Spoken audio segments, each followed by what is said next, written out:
Hey everybody, welcome to the second of two videos.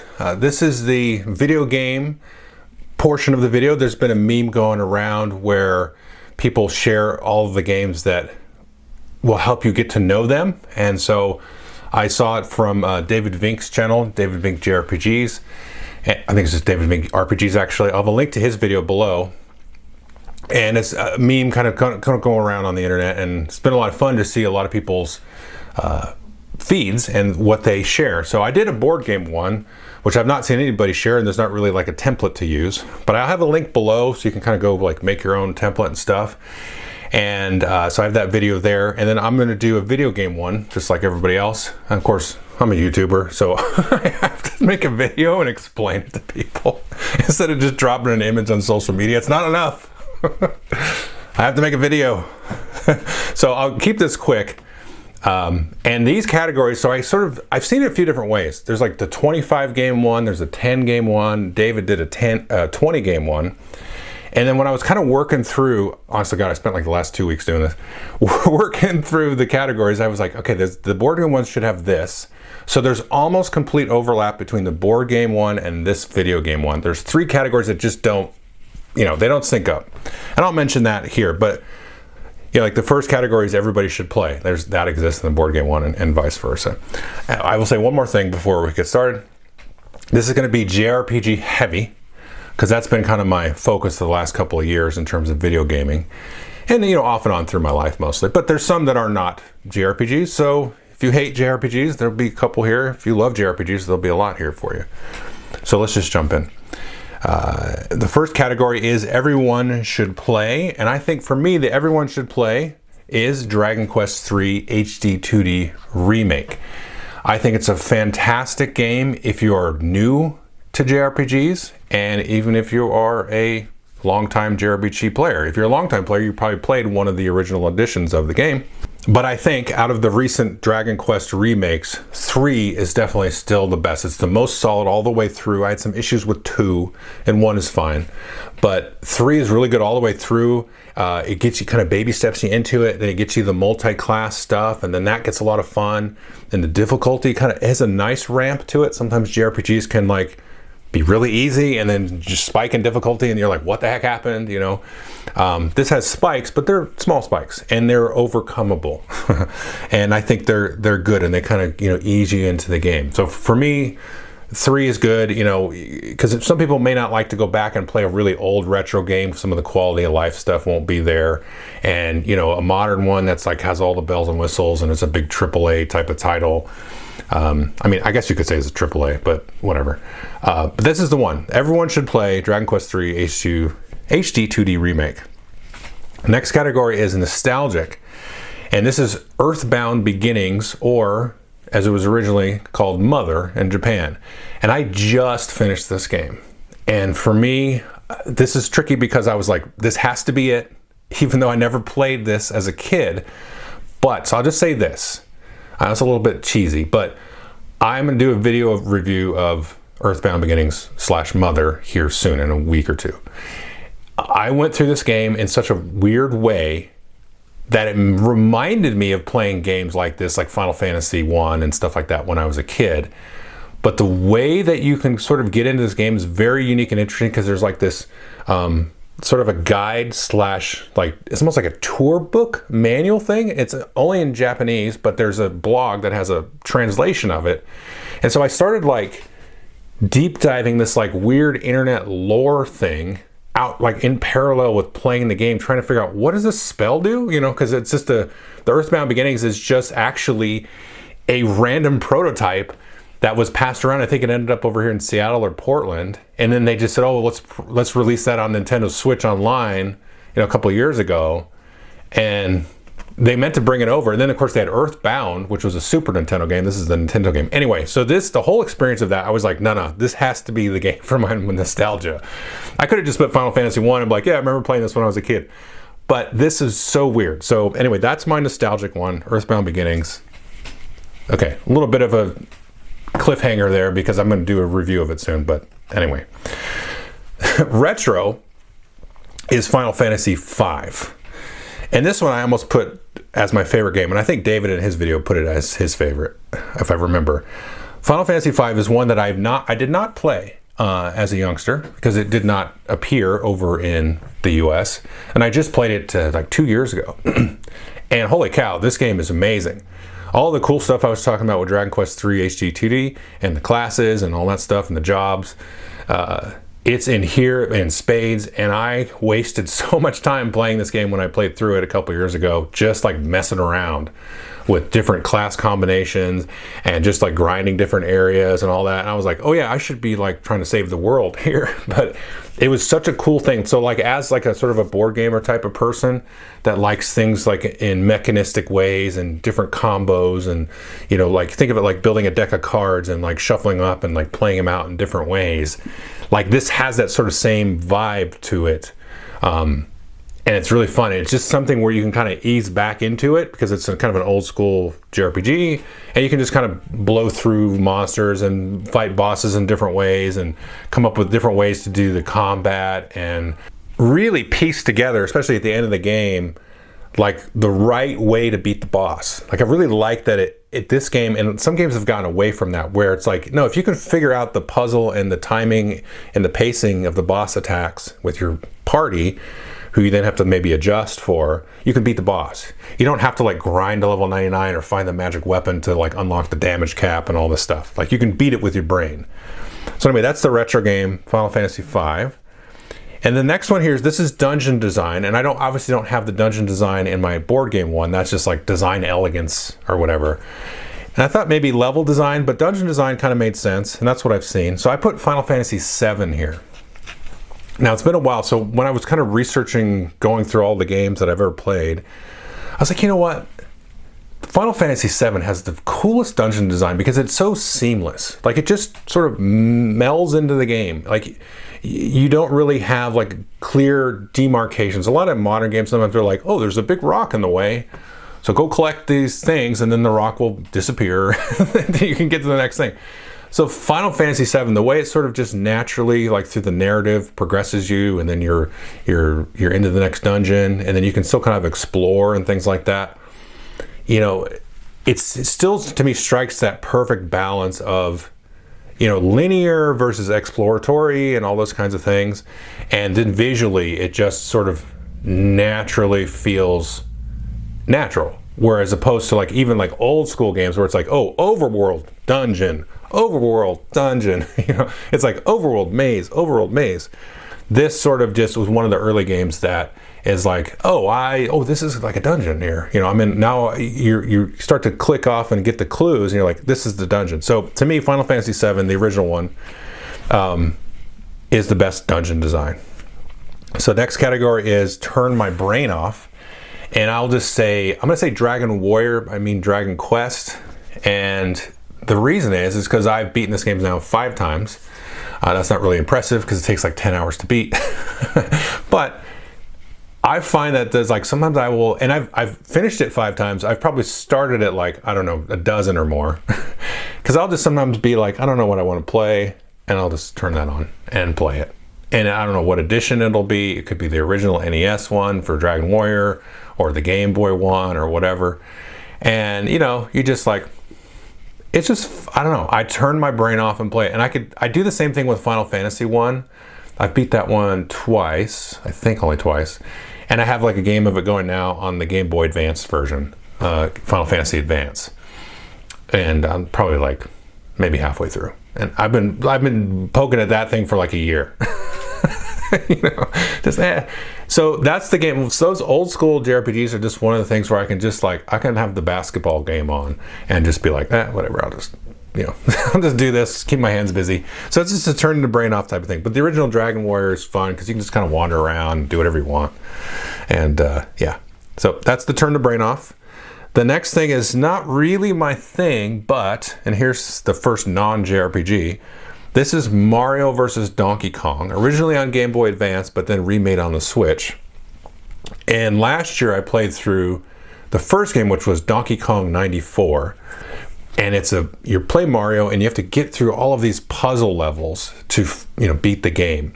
And it starts off like you're kind of playing like OG Donkey Kong, where you go up the ladders and the scaffolds and stuff and try to get to the top. But then it adds more and more puzzles to it.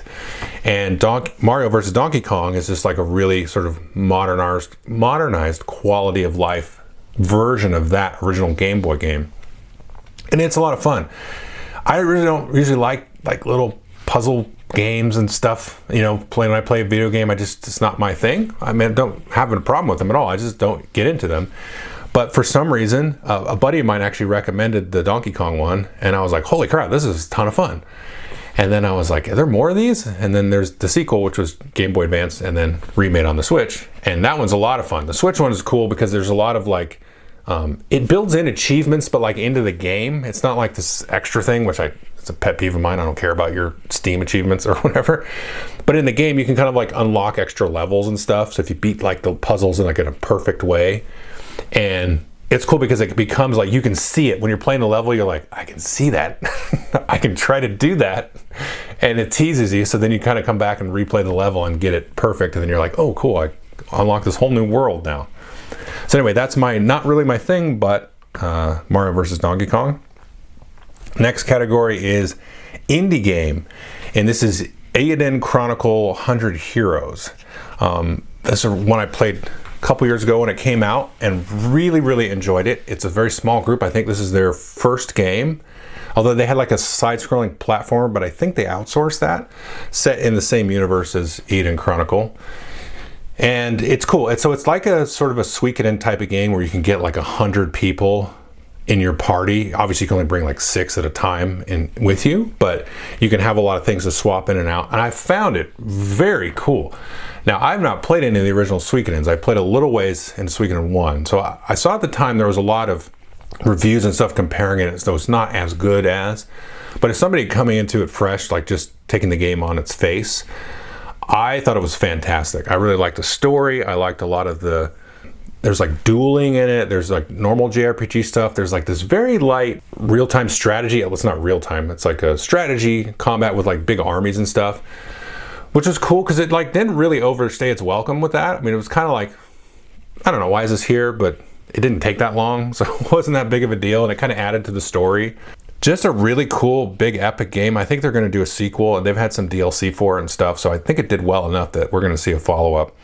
But yeah, it's a small little house there, and I think I would recommend it even to probably a JRPG beginner even, because if you want a really big, epic thing, but it's very manageable, I thought. So that's Eiyuden Chronicle 100 Heroes for the indie game. Now, made me think, this was a tough one. And similar to my board game video, this is a little bit of recency bias because I think it still has that same impact. And that's Clair Obscur Expedition 33. And I can't really say because I'd spoil it, and it's still new enough that I shouldn't spoil it. But the last third of that game is just oh, what? What's happening? It's great. Obviously it's one game of the year all over the place, but the story was rad. I mean, it was just really, really cool. And there's multiple endings, I don't want to really say anything spoiler-wise, but it's just so cool that somebody decided to take this approach, whether it was a JRPG style game or not. It's just a really interesting thing. And I call it basically existentialism, the game, because it's very French philosophy. Well, whatever. I'm not trying to be snooty. It's just it's just totally by French people. I know that sounds probably racist or something or whatever, but I'm just man, this is deep. This is absolute Albert Camus, friggin' whoever philosopher type of thing. I'm somebody studied in college. No, it's just neat. But it's not just purely philosophical. It's not very brainy. It's very emotional and very impactful that way. Anyway, my words are totally failing me on this because I'm trying not to spoil it. But that's the made me think Clair Obscur Expedition 33. Anyway, apologies for trying to struggle to get the right words there. Okay, the favorite antagonist here. So I don't have favorite antagonist or favorite protagonist in the board game one. I've got party game and solo game. But favorite antagonist for a video game is in Fallout 1. And the Master, I had to look this up because I forgot what the name of the guy was. It's called the Master. There's another one. I almost don't want to spoil it because it is the coolest thing. And this one could almost be like favorite story. It could be made me think. I thought about putting this one to made me think because the final boss of the game, like, and I wish more video games would do this. Any games, board games, video games, where you don't just have to like have a big fight. You can, but the way this plays out, and I'm not going to spoil it, you can beat it like just with like your words, kind of, and all that stuff. So it kind of depends on how you make your character. But one thing that I don't like about, especially JRPGs, but any video game, it's like you fight the boss, and then it's like, oh, that wasn't the real boss. This is the real boss with like twice the hit points or whatever, and these really sick like one-shot moves. It's like, okay, I mean that's fine. Sometimes it's cool because you're like, okay, I knew you were coming. But other times, like I wish, I don't know what it is. I feel like it's a corporate like board meeting thing where they're like, no, you have to do the big boss with the friggin' 40,000 hit points because all the gamers are going to be like, oh, the game wasn't that hard at the very end. And I'm like, okay, maybe, but if you make the game good and appropriately difficult all the way through, and then you have a boss that's like really just a neat, like satisfying end to the story, do it. Like this should be awesome. I mean, this is the perfect example of that. And this came out in the 90s? Like I never see this ever. So that's my favorite antagonist is the Master from Fallout. I think it's called the Master. So next category is favorite protagonist. And this is another tough one, but I have to go with Estelle Bright from the Trails in the Sky trilogy, although she shows up later in the other games. And I am working my way through there. I am on the 6th game in the series now, Cold Steel. So she hasn't showed up yet in Cold Steel, but I assume she will either later in the game or maybe later in the Cold Steel series. She is a fantastic protagonist, and I probably could do a whole video on her. The like way that they give you, I mean, it's very like idealized, archetypal to an extent, but they kind of soften the edges of it. So it's like, I don't know, there's something about the way she behaves and acts and the way she interacts with the other characters where it's very idealized, but it makes me like, as I'm playing, I'm like, I should be a better person in my life. I don't know how else to explain it. I'm just like, I need to do better. That's what I feel like, because I'm like, if Estelle went through all this and she's still like friggin' this positive, and it's not like she's like unrealistically positive, like there's certain things that happen in the story, and I almost had this just Trails as my best story, but I picked a different one. But her story, and also the other guy, Bannon, in the second arc with the Trails and Azure, Trails from Zero, he got a similar kind of Estelle Bright thing going on there, where like he gets beat up and then like he fights it back, and then it's just like, yeah, they both have that type of thing where it's just realistically heroic from a sense of like they don't turn into a superhero, but they do a move and they make a decision. And you're like, holy cow, I need to be a good person because that's how these guys are. And that's why I say favorite protagonist, Estelle Bright from the Trail series. Okay, so next one, Criminally Overlooked, another non-JRPG, and this is Titan Quest. And I know if you're into the like Diablo style games, you know what Titan Quest is. But if you're not really into that kind of style of game, it's amazing. I think for me, it's my favorite of those sort of hack and slash action RPG types of things. They are doing a Titan Quest 2. I think it's in early access. I don't do early access, so I don't know how it is, but hopefully it's good. And this was cool because you could do multi-classing, so dual class. It had a lot of cool skill trees and stuff like that. It was a little bit more involved than like some of the, especially the earlier Diablos. And it was set like kind of like in Greek, set like a messed up Greek setting. So you fought like Greek demons and gods and things like that was going on, and the demigods, like the Cyclops and things, and all that stuff. And it's just really cool, very smooth, lots of cool, interesting ways to play in terms of like the skills and the mechanics. Just fantastic. And you can get this today. I mean, you can get it like on your phone. I think it's on Switch. And so maybe Criminally Overlooked isn't really, but I just never really like hear people talk about Titan Quest. Like it's always like in passing. And I just feel like people overlook how good that is compared to, you know, frankly, like Diablo and stuff. And they have another game called Grim Dawn, which is also very good. But to me, Titan Quest is great. And I hear more people talk about Grim Dawn than I do Titan Quest. So anyway, that's Criminally Overlooked, Titan Quest. Next one is Needs a Remake, and this is Ys 5, Lost Kefin, Kingdom of Sand. So they've remade all the Ys games up until the modern ones, which were just modern. But they never went back and have remade Ys 5, which is so bad. The game is so bad. Ys 5 came out on the Super Nintendo, and it also came out on the PlayStation 2. The only way to play them is if you get a ROM or get a copy of the game and then extract the ROM and then do the translation patch. And so you can actually play them in English now on Super Nintendo. And the Ys 5 on the PlayStation 2, the English translation just came out like a month or two ago. And I've been playing it, and it's pretty bad. Like, it's not very good.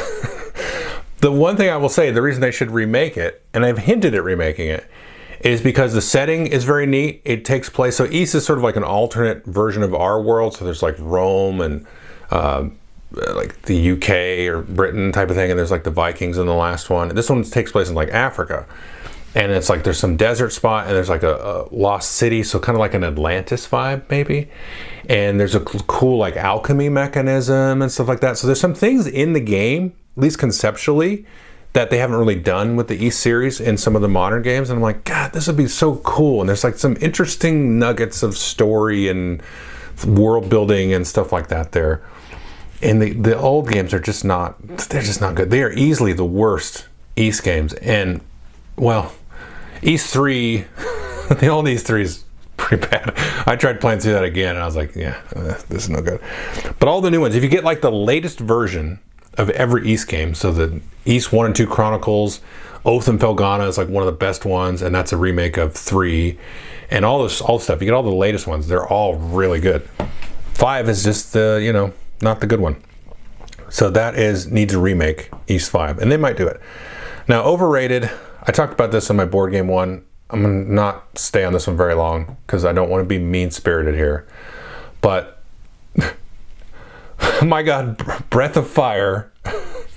And I just say this, and please, I mean this in the best way. I played through Breath of Fire last year. I did a review of it, actually. I made myself finish that game. Like, it has some neat stuff. And then I started Breath of Fire 2.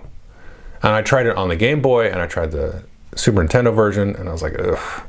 And then I was like, let me try Breath of Fire 3. And I'm like, I'm so bored, like instantly with that game. And it makes like it doesn't make sense.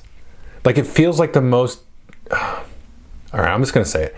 The most like Chat GPT developed version. Now, maybe you got to get to like Breath of Fire 4 or 5, and that's where it gets good. I don't know. But every one of the JRPG YouTubers that I watch and I enjoy and I love watching, they always like, Breath of Fire was so good. I'm like, what am I missing? This is no good. It is awful. Okay, like, I don't want to be mean. I really think Breath of Fire, everybody's like, they need to remake it. I'm like, no, just let it go. All right, enough of that. So I'm going to skip forward. Overrated, Breath of Fire. Okay, great. Underrated, I feel like this is also a non-JRPG, is the Mad Max video game. It's about 10 years old at this point. And it's one of those like open world, sort of AAA vibe type of game that I don't really get into. Where it's like third person combat car stuff. Mad Max, this game is really cool. The seamlessness of the design, what I talked about with Final Fantasy VII, with like how the dungeon design, the way the world, it's very open world, but it's all very seamless. Because for a while there in video games, we had this like, everything's like an Assassin's Creed open world, like Skyrim, big map, fast travel, quest objective, MMO based sort of variant type of thing. And it's like, man, guys, I don't want to play an MMO single player, please go away. So this is in that sort of vein, but it works great. It's seamless. First of all, you get a car so you can drive everywhere. And so if you don't you're like, oh, I don't really want to walk there, but you can drive there. You can fast travel. But if you drive, you can like run across these like caravans of like people, or people just trying to kill you or like waylay you on the road or whatever. And the story kind of evolves nicely, and it kind of fits into the lore a little bit with the, I think it's a prequel to like Fury Road sort of thing. I think that's right. So anyway, it all kind of fits and works in there. And I can never hear anybody talk about that game. I think it's fantastic. It's great all the way top to bottom. You know, maybe people just aren't into Mad Max. That's kind of a niche. But it is fantastic. I think it's absolutely underrated. And you can constantly see this game for sale, like on Steam and stuff. And it'll run like on a potato these days. So that's Mad Max, underrated. Overhated is Last of Us Part 2. And, you know, again, I don't want to belabor this one because like people hated it when it came out. I still see people like dumping on this game. And it's like, man, let it go. Like Game of Thrones, you still people like bitch about season 8. It's like, what? Just don't worry about it. Like, if you don't like it, I don't care. Like if you hate it, like I want to talk to people that love the thing. I think Last of Us Part 2 is awesome. I friggin' love that game. I love the first one. I love the second one. I honestly thought the second one was better than the first one, just because it was a good continuation of the story. And whatever, you know what I mean? If you got a problem with it, I'm just going to delete your comment. This is my YouTube channel. I don't want to discuss Last of Us Part 2. I really don't. I don't care. I think it's awesome. And whatever, too bad. It's overhated, 100%. All right, next one. Let's get back on track. Best combat is Shin Megami Tensei 3 Nocturne HD Remaster, because I never played the original. I just played the remaster. I talked about it in my review of Shin Megami Tensei 4, which I did a few weeks ago. I'm playing through Shin Megami Tensei 5 now. And 3, to me, right at this moment, I haven't finished 5, but I'm a fair bit into it. 3 is the best one so far. Like I talked about with Final Fantasy 5 earlier, the combat thing, like the deck building, the card crafting type of vibe that you get from like having all these different demons, swapping out different powers from them, trading powers to you as the protagonist, and all these things, and the different boss fights and how you set up different combos. Again, it's like you can beat the game with your brain versus like, you know, overwhelming combat damage. And the way this game sort of slowly sort of unravels that and gives that to you, and has some interesting like puzzly elements in some of the dungeon design and things like that, how to get through, and different little like what do you call them, like optional bosses and different ways to go and stuff like that. It's just really cool. And I remember just having a lot of fun in the last several sort of dungeon segments, trying to, and there's like multiple endings too, so you can fight different kind of bosses at the end. And like really playing with that and having just a ton of fun of just being very playful with the combat. And that's the same thing with Final Fantasy V and even the first game, Dragon Quest III, with the job system and the combos and everything. That I just really love and get invested in something like that, where it's just, it teases your brain. It's not like crazy obtuse and difficult. It's not like all about twitchiness and all those kinds of things. And like, you know, if you make a mistake, you get one-shotted and things like that. And it's just a fun, playful way to kind of tease your brain. And so for me, the best combat is Shin Megami Tensei 3. So next category is biggest personal impact. That would be Ultima Online. And I mean, I still kind of play this a little bit. I haven't really played it seriously in like a year or so. And I play I guess you call them free shards. There's nothing. It's like an independent shard called Outlands. It doesn't even have UO in it. It's just called Outlands. And I recommend folks look at that. But for me, Ultima Online, the reason it's personal impact is because I probably would not have the job that I have now if it wasn't for it. How do I keep this one short? So I went to school for art and became an art teacher, and then did like a semester of that as like an internship. And then there were like no art jobs ever, anywhere. There was one in Michigan, and that was it. And I've never been to Michigan, and Michigan's cold, and I don't like the cold anyway, and I live in Idaho. Michigan's colder. So that was it, nothing. I had been learning internet stuff, HTML, JavaScript, Java at the time. Because in art school we had some stuff, and you know, we did a buddy of mine and a roommate, we did some like choose your own adventure stuff. So I was into like online games, and Ultima Online was kind of the first MMO, the second one really. And I was like, this, and I remember playing like Ultima 4, 3 and 4 when I was a kid.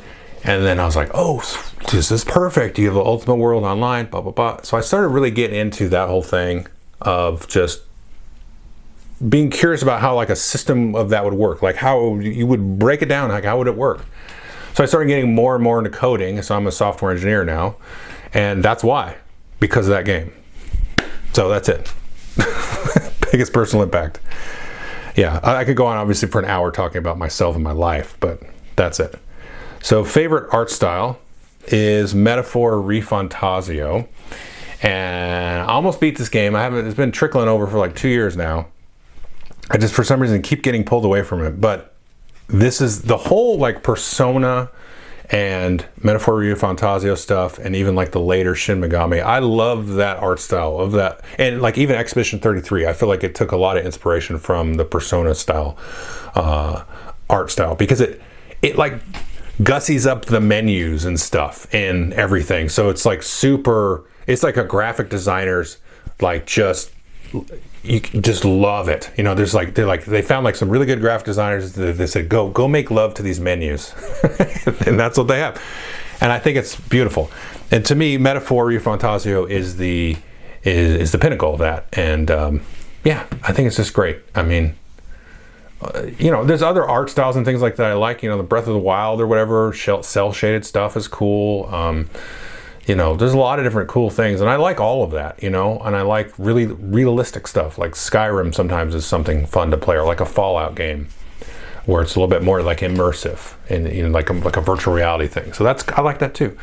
But for me, like the menu size, like Fallout's cool because they have like the later ones with the what's it called, like the personal big watch device. I know what the word is, I can't think of it.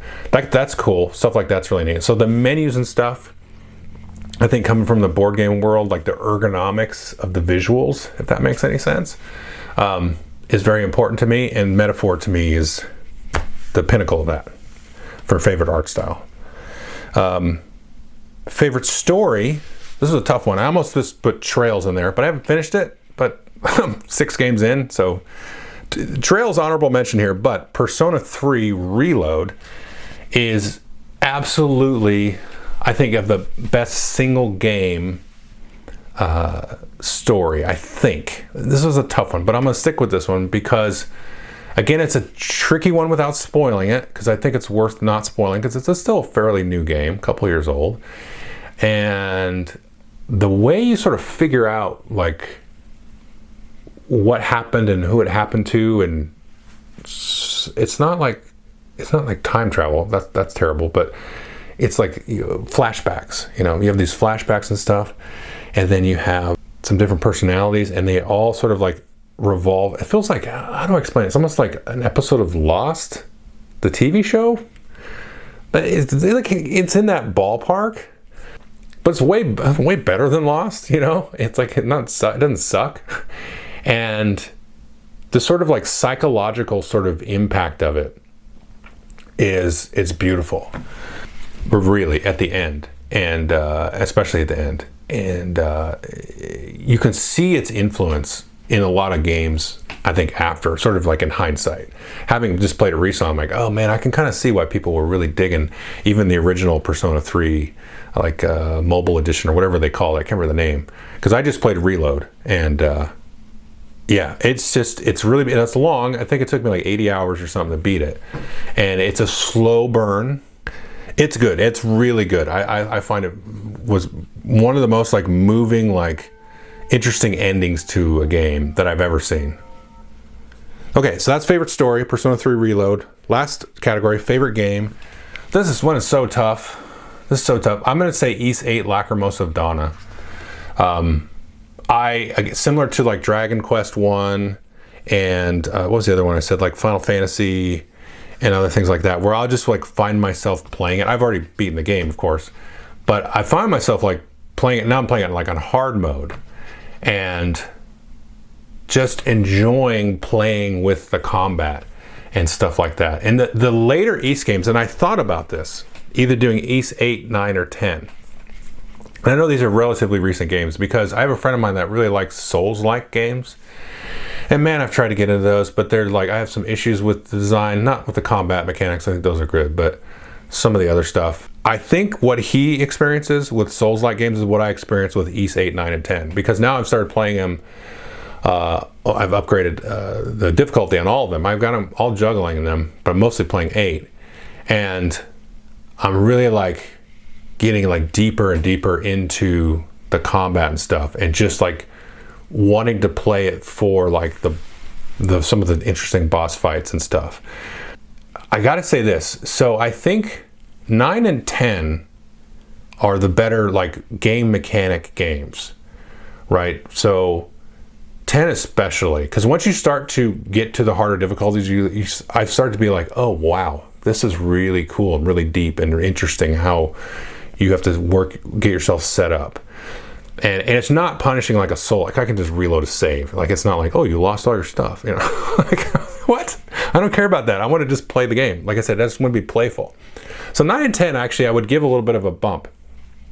But there's something about 8, the whole breadth of the game, because you have like the little mini like invasion game that happens where like your little encampment gets invaded, or like in 9, you have the what do they call those? The little Moonlight Sonata, like multi-dimensional battles. It's the same concept. And then in 10 you have the ships, which are cool, the ships. But then the overall story, and then the sort of the way that it unravels things for you in 8, and you just are like, I could put it its best story too, because the story and the ending of this are just so like dramatic. And how do I say this without spoiling it? If you here's what I'll say, because it's sort of similar but not really, is if you watch the new Marvel movies, the Spider-Man, at the end of No Way Home, if you've seen that movie, the very end of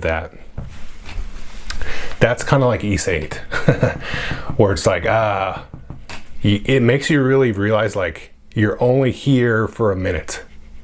You're just here for like a little bit of time, and then, you know, people will forget, or you might forget others.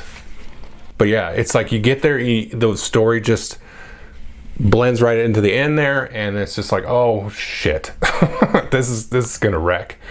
And then yeah, so it's just really cool. So that's why 8 kind of gets that little notch above 9 and 10, because 9 and 10 don't really have, 10 especially doesn't really have, the story's kind of weak in 10. 9 and the story is really good. I like 9 quite a bit. 9 and 8, I gotta go back and forth. They're very different, but to me, that you can see that emotional impact of 8 is there. So anyway, thank you.